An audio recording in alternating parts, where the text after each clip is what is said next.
One in Tamale and beyond, also on W93.5 in Wa and beyond. Coming up this evening, the Office of the Special Prosecutor justifies the decision to discontinue the criminal case against Cecilia Dapa and refers this case to the Economic and Organized Crime Office. Iyoko will give you details of why the OSP believes the Economic and Organized Crime Office is better clothed with the resources to continue investigating this Cecilia Dapa case.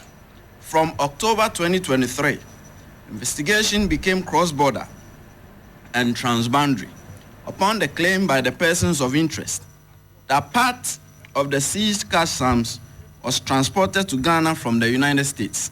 For that reason, the Federal Bureau of Investigation, FBI, of the United States became involved in a collaborative investigative work with the office on the matter. Investigation has been aimed at determining the sources of the large cash sums associated with Ms. Dapa and Mr. Osei Kufuor. We'll bring you details of this shortly here on Hot Edition on 3FM 92.7. Also, private legal practitioner Martin Pebo wants Iyoko to involve the police in unraveling this case. We'll tell you shortly what his position is on the matter. The Ghana Journalists Association declares media blackout on Fisheries and Aquaculture Minister Mavis Hawakumsin over alleged assault on Cape Coast-based journalists by thugs believed to be associated with her. We'll give you details of that as well later. Ghana Football Association sets up a 5-member committee to select a new Black Stars coach. To what end? That is the question on the minds of many here on Hot Edition on 3FM 92.1. The latest in business, sports, and entertainment coming up over the next 60 minutes. We're streaming live on Facebook and X at 3FM 927. Join us with your thoughts, views, comments, and opinions here on Hot Edition on 3FM 92.7. I am Alfred Ocansey. Welcome.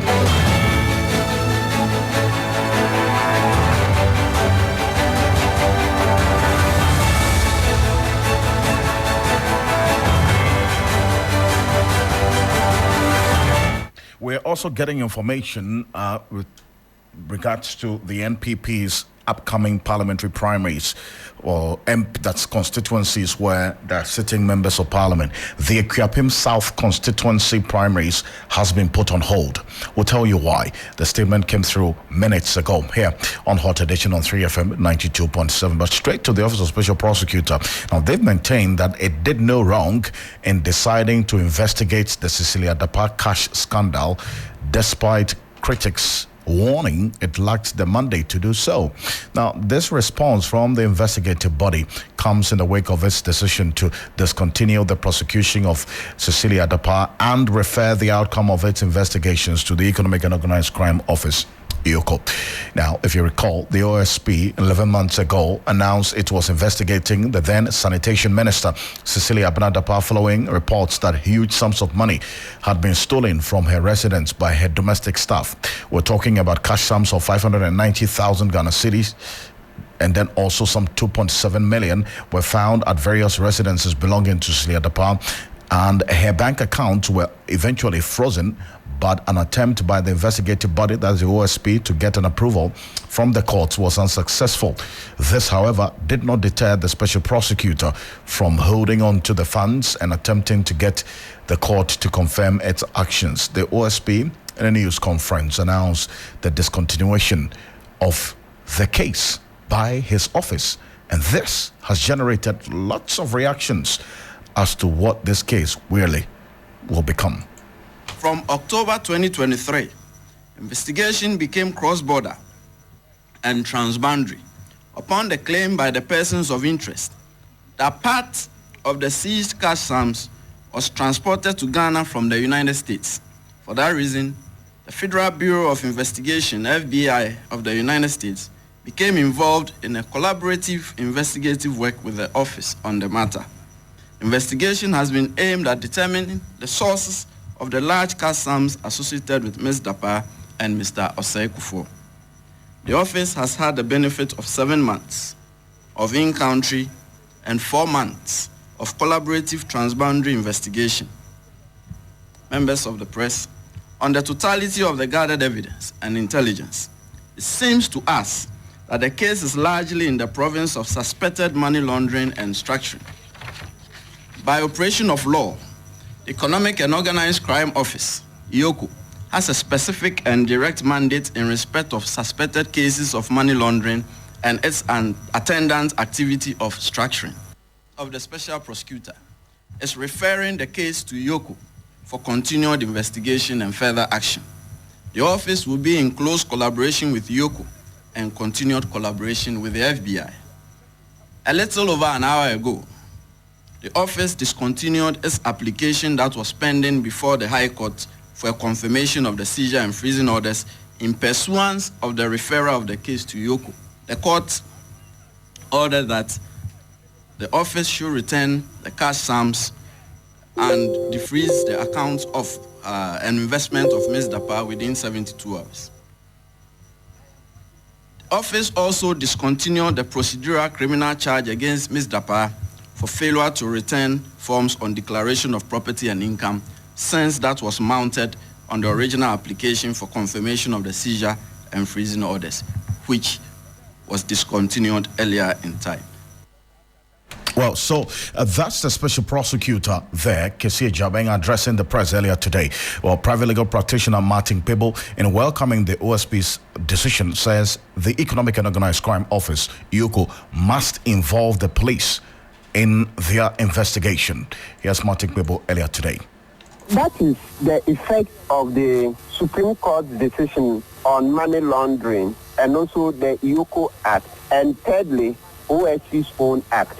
So OSC is a creature of statute. In Section 79, the mandate of OSC is spelled out. And money laundering is not one of the mandates. Under Section 79 of the Act 959, you will see issues of bribery, you see extortion, undue influence peddling, corrupt selection of jurors, etc. But money laundering is not mentioned there. If you go to the EOCO Act, you'll find money laundering. And also there's a recent Supreme Court decision. It's called ex parte Ibrahim Malik. So now, that's what the OSC has to do. Except that I think, to be practical, I would expect that EOCO would also bring in the police victories. EOCO must bring in police because what the Supreme Court held in ex parte Malik is that if the money involved is not government money, EOCO can't deal with the matter. So now that Mr. Jabe sent the matter to EOCO, don't forget the matter spent about 7 months with him. And so, you know that it came to EOCO. If it turns out that that money is not direct government money, by some private money that is sought to be laundered, then it means EOCO itself, you can't deal with it. So I think, to be practical, we have to jump in and ask EOCO to also bring in the police. Well, that's Martin Pebble there, talking about what is reference of the law that the OSP's decision really has. But we'll go to that's Adam Senano shortly. But we have private legal practitioner, former member of parliament, former minister of the Republic of Ghana. We're talking about Honorable Inusa Foseni. He's joining us. He's a former member of parliament for the Tamale Central Constituency and former minister in a number of portfolios, and also a private legal practitioner. Thank you so much, Honorable Inusa Foseni, for your time here on Hot Edition. Thank you for having me. Now, first of all, do you share in the suspicion some have of what will become of this Cecilia Dapa case now that the special prosecutor is washing his hands off this case and saying that, you know what, I'm tossing it over to EOCO? Well, I share not only the suspicion of the public that this matter will die a natural death, but I also believe that the decision of the special prosecutor to discontinue this matter and refer same to EOCO, Economic and Organized Crime Office, has sounded a death knell in our fight against corruption and has brought into question the relevance of his office. And this is quite unfortunate. It's an unfortunate development that we expended a lot of resources, time and labor to create the office precisely because we thought that the Attorney General, being a member of cabinet, might not be able to prosecute his own in matters of corruption. And that is why we insulated the Office of the Special Prosecutor against interference and manipulation by the Attorney General. What he has simply done has gone back full circle. And if IOCO investigates the matter and comes to a conclusion that there is money laundering involved, it is the Attorney General who will prosecute. Or if the suggestion of Martin Pebo is given effect to by the Office of the IOCO and the Economic and Organized Crimes Office, it is still the Attorney General who will prosecute. And so, where have we gone to? Where have we arrived? Because what were we running from? What were we running away from? And so I think that this is quite an unfortunate development. So your concern is that if, to the extent that if IOCO establishes that indeed this money that we're talking about of Cecilia Dapa was gotten from money laundering, it will still be the responsibility of the Attorney General to prosecute. And you don't see that political will to do so on the part of the AG? Well, that's the very reason why the Office of the Special Prosecutor was established, was because, and if you go back to the 2016 manifesto of the MPP, was the perception that the Attorney General will not prosecute his own. So then, what could have been the most probable, or, well, any other alternative that the Special Prosecutor could have taken in the face of this evidence that he says that now, based on the investigation, it clearly proves that Cecilia Dapa's money was gotten out of money laundering? What could have been the other option? So, Cecilia Dapa, Honorable Cecilia Dapa, was being investigated by the Special Prosecutor for potential corruption or a corruption-related offense. That the Special Prosecutor was convinced that being a public officer, there was no way a Minister of State could come by those resources. And that was why the Special Prosecutor gave her forms for the lifestyle audit to see where the monies came from. It is precisely because the Special Prosecutor was convinced there was an impropriety, that a public officer could not, by any stretch of imagination, come by such money while in public office. And the only way that the person could come by that money was through corrupt activities. And that was why the form was given to the Madam Cecilia Dapa for a lifestyle audit. Now, the Special Prosecutor has gone to court to say that its investigation has revealed that this case has to do with money laundering and not corruption. Money laundering, is clearly hiding the process of crime. It's the process of crime. So there must be, what we call a predicate offense. What is that predicate offense? What offense has that person committed that brought up in the money, which money is being laundered? So what is the predicate offense here in the view of the Special Prosecutor? And that is the fundamental question that needs to be answered. So I'll put that question to you. What is the predicate offense here? Well, the predicate offense, in my view, sounds more like acting in a corruptible manner while in a public office and using his office for her own personal enrichment. And that is frowned upon by the laws of this country, and that is frowned upon by the Constitution, and that is the very reason why the Office of the Special Prosecutor was established. But as it stands now, this is his decision. After 11 months of investigations, he says, well, this could be money laundering. That's where we are. Well, so I'm not faulting the Special Prosecutor. It is he who has come to that conclusion. And having come to that conclusion, it renders all the processes he has filed in court nugatory. And that is why the court has then ordered, because of the human rights of Cecilia Dapa involved in this matter. That is why the court has ordered that the properties of Cecilia Dapa be returned to her within 72 hours. I perfectly understand.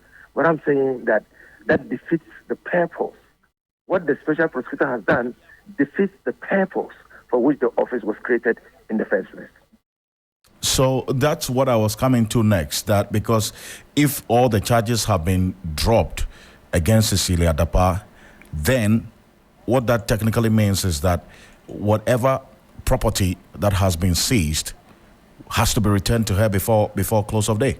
The court has to order it. Alhaji Yunus Afuseni, I appreciate your time. Thank you so much for joining us. You're welcome. So that's the development now. So if you just, Alhaji Yunus Afuseni is a former member of parliament for the Tamale Central constituency, is a private legal practitioner. Well, the special prosecutor, as a result of this decision to pass on the investigation of this case to the Economic and Organized Crime Office, has dropped the application to confirm the seizure and freezing of the monies and bank accounts of Cecilia Dapa. So what officially means is that as they have dropped this criminal trial instigating the former sanitation minister for failure to declare her assets, this decision was taken after a series of in-chamber hearings on the matter. Special prosecutor for months, as we do know now, has had in his custody monies of Cecilia Dapa seized when her house was searched as part of the investigations. And we're talking about a $590,000 and some 2.7 million cedis that were found at the various residencies that were searched by the special prosecutor. What is currently happening is that, well, the special prosecutor has been directed to return all those monies. In fact, as of today, sources close to the legal teams revealed that the office of the special prosecutor has decided to withdraw the case against Cecilia Dapa. In fact, the reason for the withdrawal, as we do know, is not yet known, but the judge, according to our sources, has given the special prosecutor 72 hours to release the properties that it is in his custody to Cecilia Dapa. So that's the development now. Do you share in that concern that with this development of the special prosecutor handing this case over to the Economic and Organized Crime Office because he suspects money laundering, rather raises questions about how this case is going to end? Alhaji Yunus Afuseni is talking about the lack of political will on the part of the Attorney General to prosecute this matter, because even if IOCO establishes that it is indeed money laundering, it behoves on the Attorney General of the Republic of Ghana, Godfrey Adame, and his office to prosecute this matter. He's questioning whether there will be that political will to do so. This is Adam Senanu, who is the co-chair of the Citizens Movement Against Corruption, also taking his take on this particular issue. We have great expectations of IOCO that they will show the same steadfastness and seriousness to deliver on this. And one of the things would be, if OSP has been given 72 hours to give over, how quick is the IOCO also going to make sure that these monies, especially those that have been found to be tainted, do not end up being, whistled out of the various accounts or spaces where they are now lodged? And that ultimately would just make our case much more of a bigger hurdle to deal with. If IOCO were to make sure that the various sums that we have found to have strong indication of money laundering have been frozen, and not that they live in our space, as happened in the case of the procurement guy, the chief executive of procurement, ABAJ, where before we know it, the money had all been whistled out. That absolutely will be an indicator that they've come to the table seriously, and are intending to take this up on the basis that it is something that Ghanaians are serious about, and we think that something ought to be done. Adam Senanu is the co-chair of the Citizens Movement Against Corruption. This is Hot Edition on 3FM 92.7, also live on Kesme 107.1 in Tamale and beyond, and also on W93.5 in Wa and beyond. The Ghana Journalists Association has declared a media blackout on the Minister for Fisheries and Agriculture, a member of parliament for the Ewutu Senya East constituency. I'm talking about Mavis Ocansey, following an alleged assault on David Kobina, a journalist from Cape FM in the Central Region, by thugs believed to be associated with Mavis Ocansey. Now, the GJ is demanding that the leadership of the new Patriotic Party finds out and sanction the 15 persons who allegedly carried out the assault on this journalist. Now, the association has also demanded that the Ghana Police Service speeds up investigations into the alleged assault and equally expose the policeman who is said to have locked this particular journalist up, while the perpetrators also assaulted him and sanctioned him for unprofessional conduct. We shall engage the GJA shortly on this matter, but first take a listen to the journalist at the center of this particular incident. On the 4th of January, we all went to the Regional Coordinating Council as media personnel to cover the vetting that the NPP, New Patriotic Party, were undertaking. And so we waited under the summer hat at the Regional Coordinating Council, where two ladies approached me and asked if I'm Jacob and if I work with UTV. And so I told them I don't. And then after 30 minutes, a gentleman approached me and asked me, am I the guy that went to sit on UTV insulting Honorable Ocansey? I told him I wasn't the one because I've not been to UTV before. I don't know where their premises is. I work with Cape FM. I'm the morning show host. He denied and he was like, I'm lying. And so I showed him this my press card. He looked at it and he also showed me a mobile phone of which a picture was on it. I believe he took on a television that I was the one. I insisted that I wasn't the one. So upon saying I wasn't the one, I had a slap from my back. Turning myself, about 15 guys, body-built guys, pounded on me. They were just beating me up and down. It was when I shouted and called for the help of my colleagues before they came, and then God's grace, I was saved. And so after that, we reported the case to the vetting committee where Mr. Peter McMahon, who happens to be the vetting chairperson, responded and asked that we wait. But I couldn't stand, and so they took me to the hospital. Later, Mr. Peter McMahon gave out 1,400 to be given to me to take care of my bills. In fact, I decided not to take because it wasn't up to. But the regional communication director, Mr. Blankson, insisted and pleaded with me that Mr. Peter McMahon has asked them to give to me, and that if there's anything, I'll hear from them. And so after that, I've not heard anything from them. We reported the case to the Kotokora police station, and then, as my boss said, we have the pictures of the two girls that approached me first, and also one of the guys that assaulted me. Also, that's David Kobina, a journalist with Cape FM, who has been reportedly assaulted by some thugs allegedly associated with the Minister for Fisheries and Aquaculture, Member of Parliament for the Owutu Senya East constituency, Mavis Ocansey. Now, let's hear from the President of the Ghana Journalists Association, Albert Jumfo, on what the GJA intends to do on this matter. David Kobina, who is here with us this morning. He was assaulted on Thursday, 4th January 2024 at the Central Regional Vetting of Parliamentary Aspirants of the New Patriotic Party, held at the Regional Coordinating Council, RCC, by some thugs, numbering about 15 and wearing branded T-shirts of Mavis Ocansey, the Honorable Member of Parliament for Owutu Senya East. The thugs mistook David for another person they alleged had insulted the MP, who is also the Minister for Fisheries and Aquaculture Development. Colleagues, we are informed that a man believed to be a police officer invited unsuspecting David to establish his identity.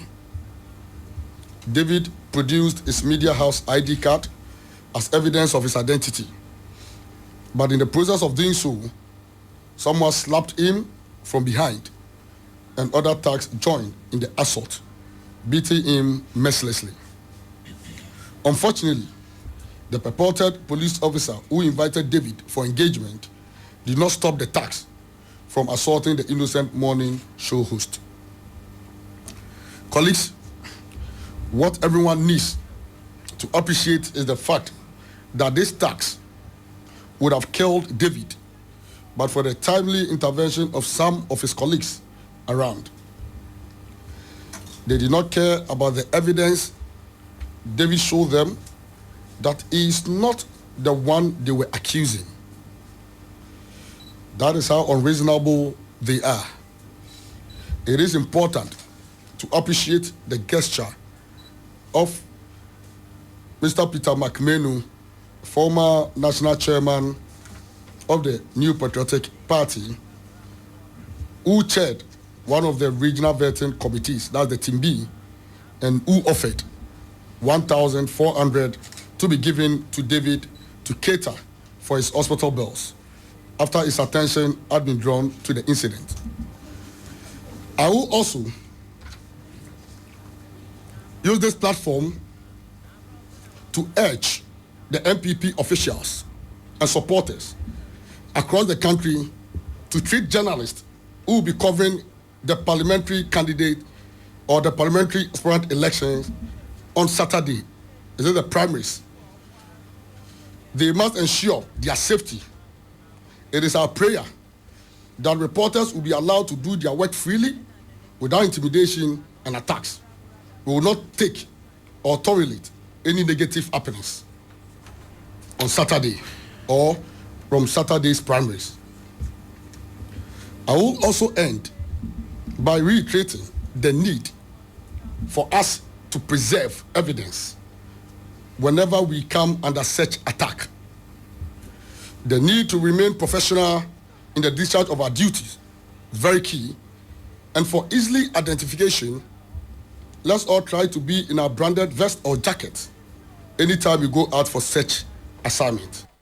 Oh, that's President of GJA, Albert Jumfo, there. Now, talking about this particular directive or this call by the GJA to media houses for a blackout on anything related to Mavis Ocansey, not to talk about her in the run-up to this primaries of the NPP. Well, the likes of political marketing strategist and his lecturer, Professor Kobe Mensah, believes that it may not have the desired impact due to possible non-compliance by some sections of the new media, especially. You know, there are some notable politicians who are sort of found, culpable of these kinds of incidences, and I'm sure that the politician in question, that is Honorable Howard Ocansey, is actually identified as one of notable, personalities whose political activities had actually attracted quite a number of violent situations. So I can appreciate the position of the GJA, especially on politicians, making sure that they can crack down, making sure that they can actually come out with the most stern, measures that could really affect the politician, supposedly. So that perhaps they can take action. It's very unfortunate that a party like MPP, who or that most Ghanaians would think that has a very good relationship with the media. At least that's what we know from 2000 onward, or 1992 when we started this democracy. They have touted themselves as media friendly. Now, in these days, we've had quite a lot of, incidences, quite violent incidences meted against journalists actually coming from the MPP, strangely. And so I can appreciate the stance of the GJA on the media blackout. Obviously, the position that whether it would yield results in the time where we have quite a number of new media outlets, as in bloggers, social media, etc., whether it would yield an effect. I think that, again, we must discuss that in two contexts, all right? We have what we call utilitarian position when some of these decisions are taken, i.e. functional, whether the outcome would be, crucial or would be very severe enough as a deterrent, to these political parties and political entities or political actors. Obviously, because of the development of media space, where we have quite a lot of these, new media, as I mentioned, you would think that it might not have the expected results in terms of biting, in terms of its effect, having called for blackout. But also we have what we call principled position, i.e. the idea that you would not endorse or you would not be seen to endorsing, what is wrong in our society for everybody else to use it as a lesson. So perhaps that is the position of the GJA. It may not necessarily have impact or That's Professor Kobe Mensah there talking about the impact of this appeal by the GJA to its members, a media blackout on Mavis Hawakumsin. So live here on Hot Edition on 3FM and 92.7. Now, labor unions in the Ashanti region, now they've announced a series of strike actions effective Monday to 29th of January. Now, in a town hall meeting with the flag bearer of the NDC, John Dramani Mahama, the unions say as long as the state refuses to acknowledge their worth by not addressing their welfare issues, they will stay out of work until they receive their due. Now, Komla Kloche is a man who's moving boot for boot with John Dramani Mahama's campaign team there in the Ashanti region. He's joining us from there. Komla, now, what? Give us a bit more detail into this decision by the labor unions in the Ashanti region to embark on a strike beginning January 29. Well, what is necessitated a town hall meeting that of himself on the Building Ghana Together to us here in the Ashanti region. Today is his engagement with the various unions, and in fact, this particular one was purely for labor unions and nothing else apart from that. And so when the labor unions had the opportunity, well, one of the things that came up strongly had to do with the fact that John Mahama, in the past, about 2 weeks ago, had said that, the labor unions should have, for want of a better word, should give him a honeymoon of the sort, because he acknowledges that the problems that the country is facing economic-wise, finance-wise, are deeper, and that he believes that if he gets a honeymoon, then he brings them on the table. Now, yeah. Hello, Komla? Hello, Komla, can you hear me? Unfortunately, we lost Komla Kloche there. We'll try to raise him on the telephone to complete that report on the labor unions in the Ashanti region, announcing a series of strike actions effective Monday, 29th of January. Now, in a town hall meeting with the flag bearer of the NDC, the unions say as long as the state refuses to acknowledge their worth by not addressing their welfare issues, they will stay out of work until they receive their deal. That's a detail that Komla Kloche was giving to us before we lost him on the telephone. We'll try to reconnect and get some more details on exactly what the labor unions have decided to do going forward.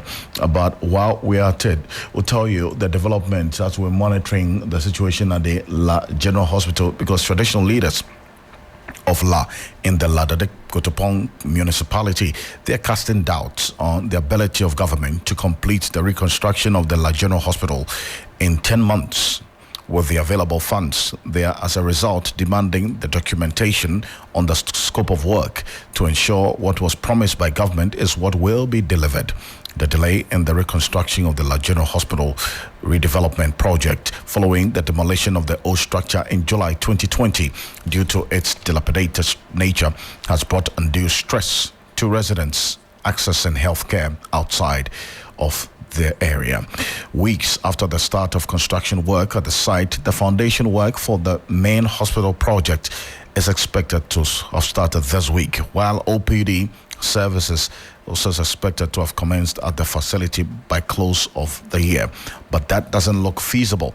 A member of the La Traditional Council, Nia J. Kote, has been speaking about their concerns.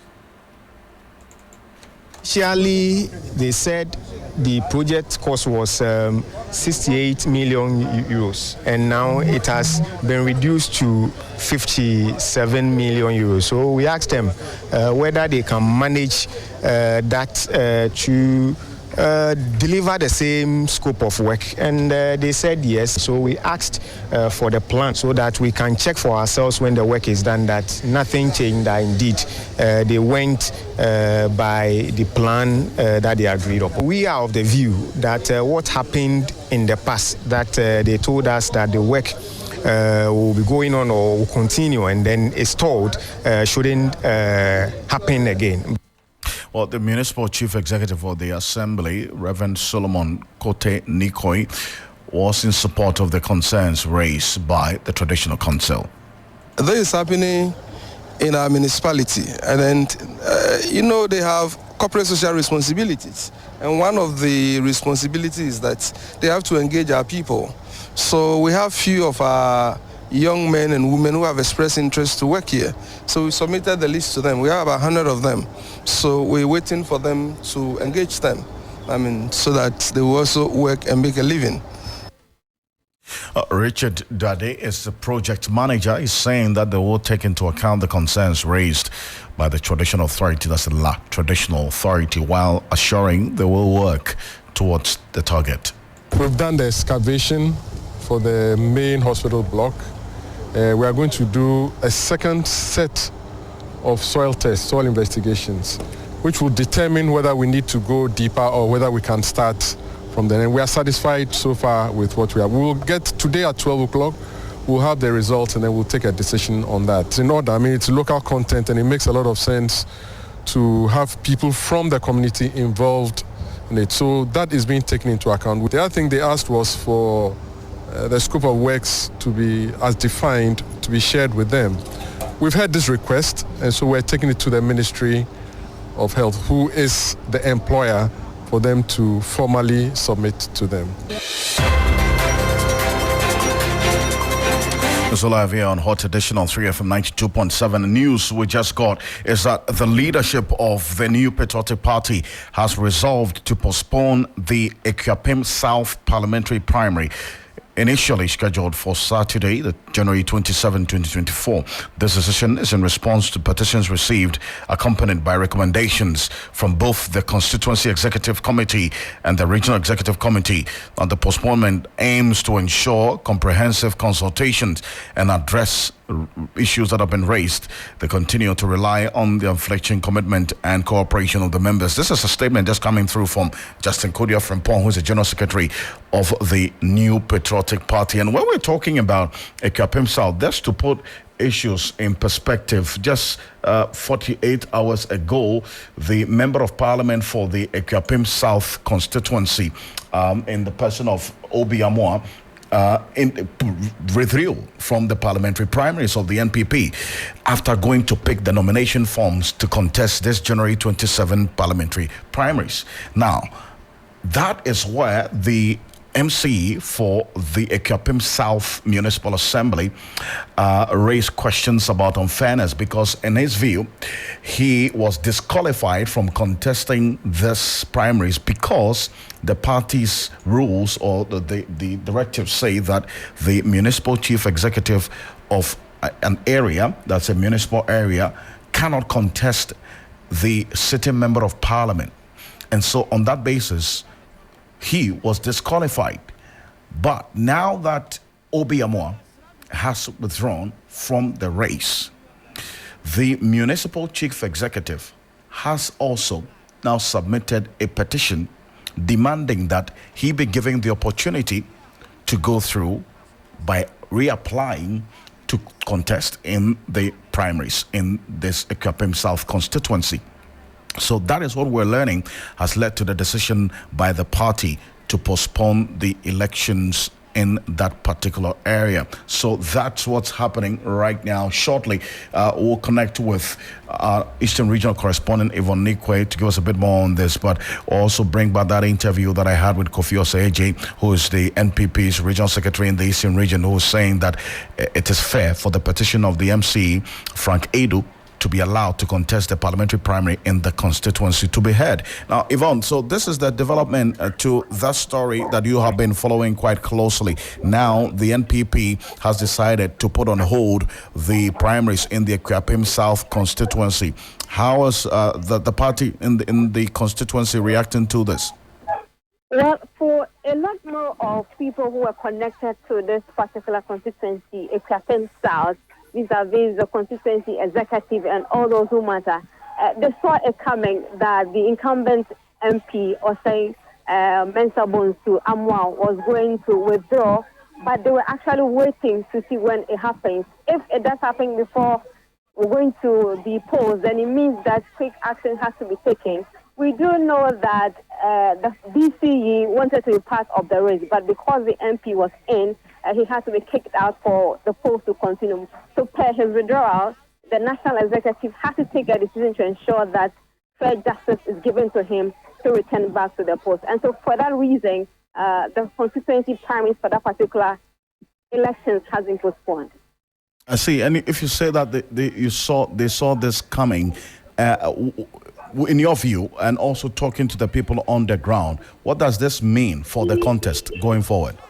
So the findings we've been making, the research, the speaking to people in that constituency, they felt that the current MP was in the race to protect his aide in the person of Eric Yobo Apiedu, because the two of them have worked before. And so if he is in the race, then it means that the DC has to be kicked out. So the rumors was that he was protecting, reasons why he was in the race to the last few days to the election to ensure that the DC couldn't make a comeback. But of course, the DC had to petition the council for them to appeal his reasons why he should be brought back to the election for the contest to be continued. And so, yes, these were the signals we're picking up from that constituency. So those minutes when the national decision had to make sure that it respected the petition from the DC. I see, but also interacting with the people in the constituency, do you get that feeling, especially amongst the delegates, that indeed the MC has the support of the executives of the party within the constituency, as we're hearing? That particular front, when it comes to the Equapen South constituency executive, is being explained front, expecting, of course, that for the DC, expecting to for the incumbents, Obi Amwa and his aide. So we can't say for sure that all of them are for the DC, but we could say that it's a split front as to who are supporting the DC's comeback, and then the Obi Amwa and his aide who had a different interest in this particular race as well. I appreciate your time as always. Thank you so much, Yvonne Nikwe, for joining us here on Hot Edition. Yvonne Nikwe there giving us updates of this particular development and the way forward. And just to remind you as well that we're live on Kesmi 107.1 in Tamale and beyond, and also on W93.5 in Wa and beyond. Keep your thoughts coming through.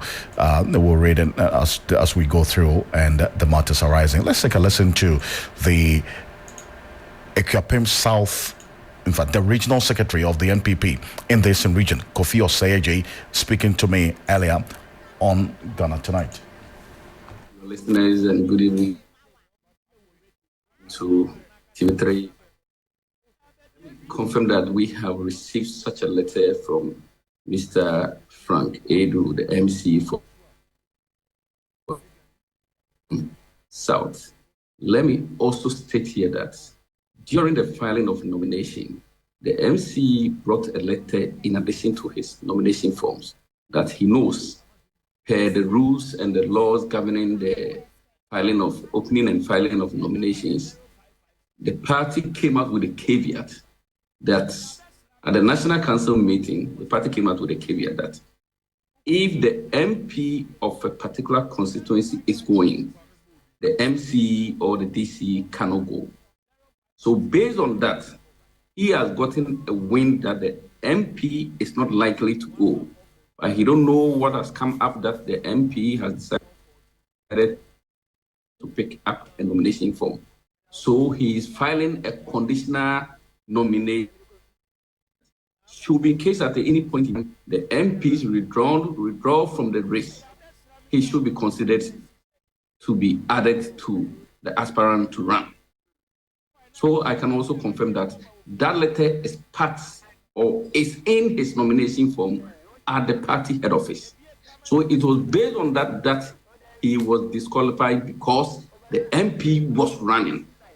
So after the MP has withdrawn from the race and he has brought up a petition, I think it will be fair for the National Party to also look at the matter again and give him a hearing. You just heard there Kofi Oseje, who's the regional secretary of the NPP in the Eastern region. Well, the fairness he was asking for is what the party has heard now, putting the Akuapem South primaries on hold. That's been postponed. This is Hot Edition. We'll be back shortly with the business news with Juliana Menuafo after this quick break.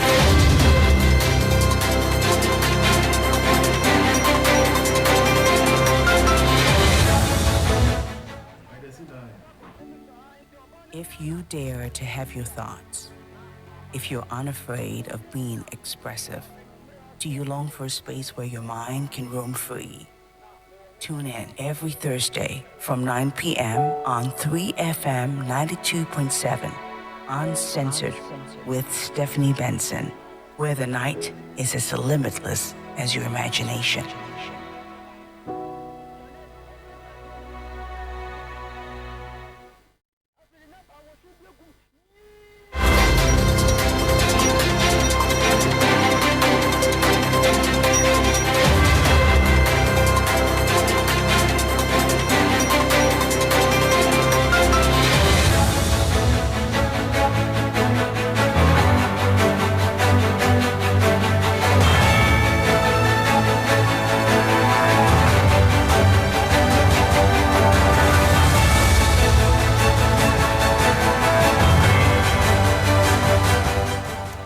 Good evening and welcome to the business news on Hot Edition. Coming up, President Akufo-Addo prioritizes efficient transport and digitalization to bolster intra-African trade. My name is Menuafo. We have details on this We have details of this and more coming up shortly.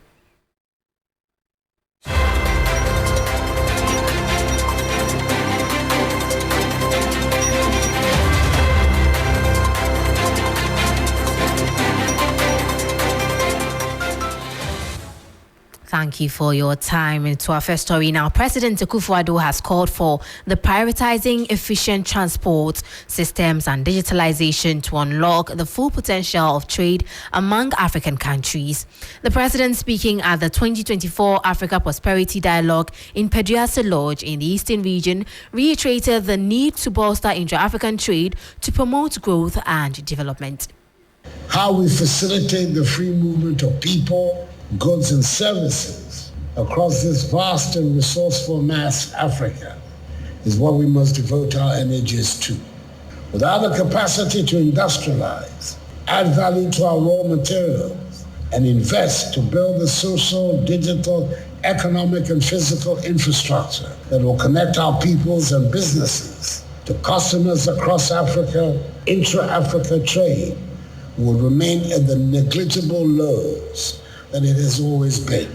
Indeed, Africa accounts for only 3% of global trade, and intra-Africa trade is one of the lowest of any region globally.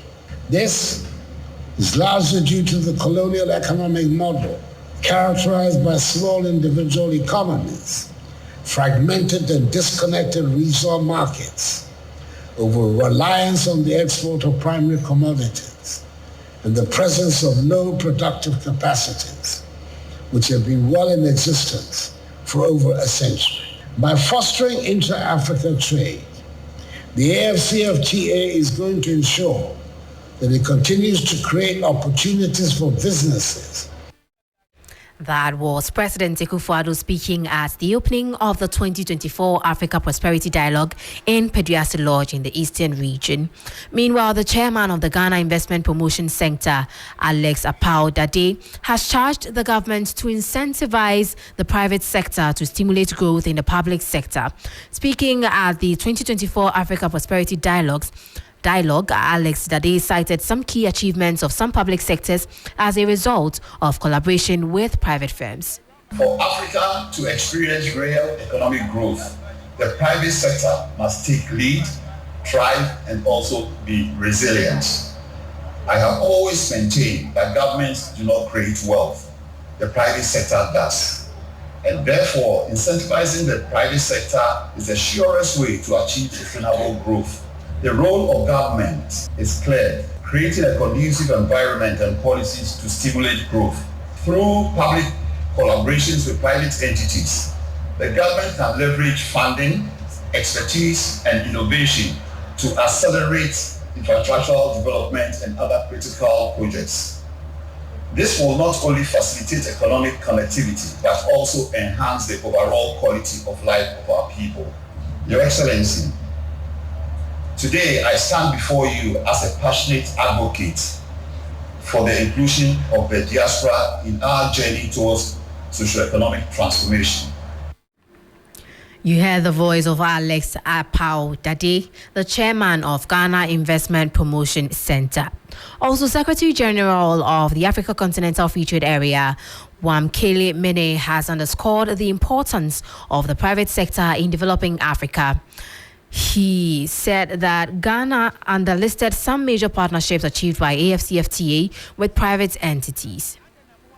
We have developed the AFCFTA tariff book, which enables the private sector and economic operators across the African continent to determine with certainty the tariffs that apply to the products that they want to export.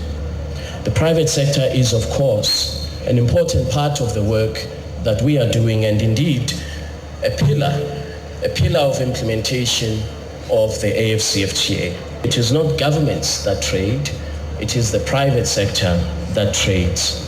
And that is why we have developed a private sector strategy, identifying sectors such as agriculture, the automotive sector, pharmaceuticals, transport and logistics, which combined create and establish a market of $130 billion for investing in the value chains that the Vice President of the African Development Bank alluded to earlier. We recognize, of course, that many challenges remain. That is why the partnerships that we have developed with the Africa Business Council, with the African Development Bank, with Afrexim Bank, to ensure that we mobilize the necessary resources so that this dream does indeed become a reality. Was the Secretary General of the Africa Continental Free Trade Area, Wamkele Mene, bringing an end to the business segment on Hot Edition. Kindly visit our website, 3news.com, for more business stories. Bill Lishan is on standby with the sports news. Thank you very much, Menu. My name is Bilishan, and it's time for the sports segment here on the 3FM Hot Edition. We're going to start off from the Ghana Football Association because they have announced a roadmap to hire the next Black Stars coach and named a 5-member committee to evaluate and recommend candidates to the Executive Council for approval. Now, the committee is headed by the Vice President of the GFA, Mark Addo. There's also legal practitioner and law lecturer, that is Ace Ankoma, and who would act as the vice chairman of the committee, with other members being Opoku William Caesar Kate, and that is the chief director of the Ministry of Youth and Sports. And one of the key things they are looking out for the head coach is that he needs to have a 15-year gap of experience. Now, the GFA posted the artwork of their roadmap for the next head coach of the Black Stars, and this is how it reads like. So for week 1, they will be searching for their candidates. They will be reviewing the criteria and the scorecard. In week 2, they'll shortlist the candidates and have interviews, and in week 3, they'll submit the ones that are accepted to the Ministry of Youth and Sport to approve. So these are the steps that they would have to take to get the new head coach of the Black Stars. The position is currently vacant after the exit of Chris Houghton. Now, the Ministry of Youth and Sports released a statement apologizing to fans for the bad AFCON performance of the Black Stars. The team finished bottom of Group B with just 2 points to their name after a shambolic performance in that competition. Now, to some other stories, in the AFCON, of course, 4 coaches have been either sacked or been let go by other countries in the Africa Cup of Nations. And our very own Frankie Champon puts up this report to review these coaches who have been let go. Mauritania make history! There have been some great matches, nail-biting moments, and some shocking exits. Minos have top groups, former champions have been eliminated, and some referees have written history. However, the tournament has not been a rosy one for 4 coaches who either stepped down or were relieved of their duties. Ghana's Chris Hughton was immediately axed from his job hours after his team's exit at the group stages. Just like Chris, Algeria's Jamel Belmadi failed to get the 2019 champions out to the group stage.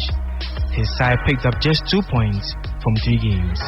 He resigned shortly afterwards. Gambia were coming back from a quarter-final berth in the previous edition.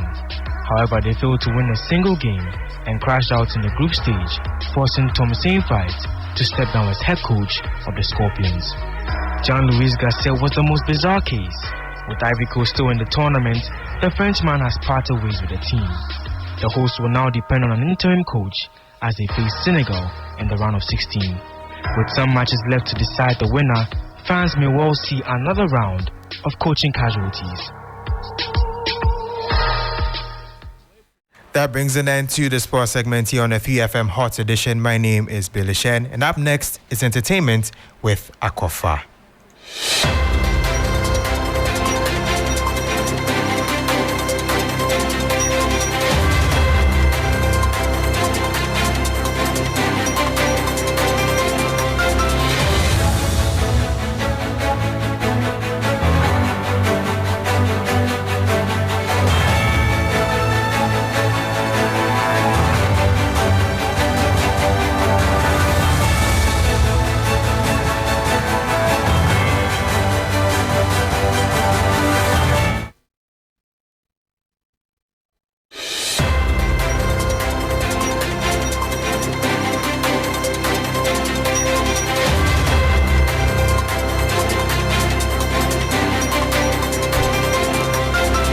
Thank you for joining us here on Hot Edition on 3FM 92.7. It's now time for the entertainment news segment powered by 3 Entertainment. My name is Akofa. Now, the selection process for contestants of the 2024 edition of Talented Kids has come to an end. After a rigorous search and detailed auditioning, 16 finalists are ready to thrill audience in the 15th edition. Running for 14 seasons in a row, the most watched kids reality show, Talented Kids, is designed to give kids the platform to showcase their inborn talents.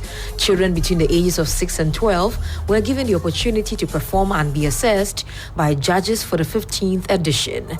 Yeah, king of the new school, more rapping the words and seafood.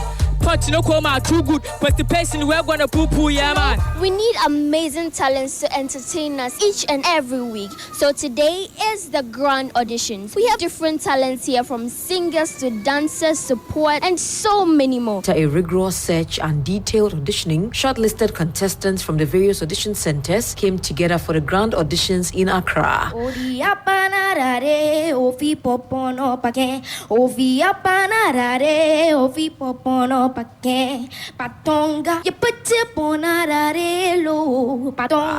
In the end, 16 versatile and amazing talents were shortlisted to kickstart the 2024 show. If you do hear your number, kindly step forward. And if you don't hear your number, please, you may have to file out. Number 170. Congratulations to you guys. And thank you for participating. If you didn't make it, please come back again. How do you feel about being picked for the main competition? I feel so happy because many people are here to showcase their talents to the world, but I am so lucky to be picked. So I look out for more, and I'm so grateful. The final 16 contestants will officially be outdoored in the coming weeks.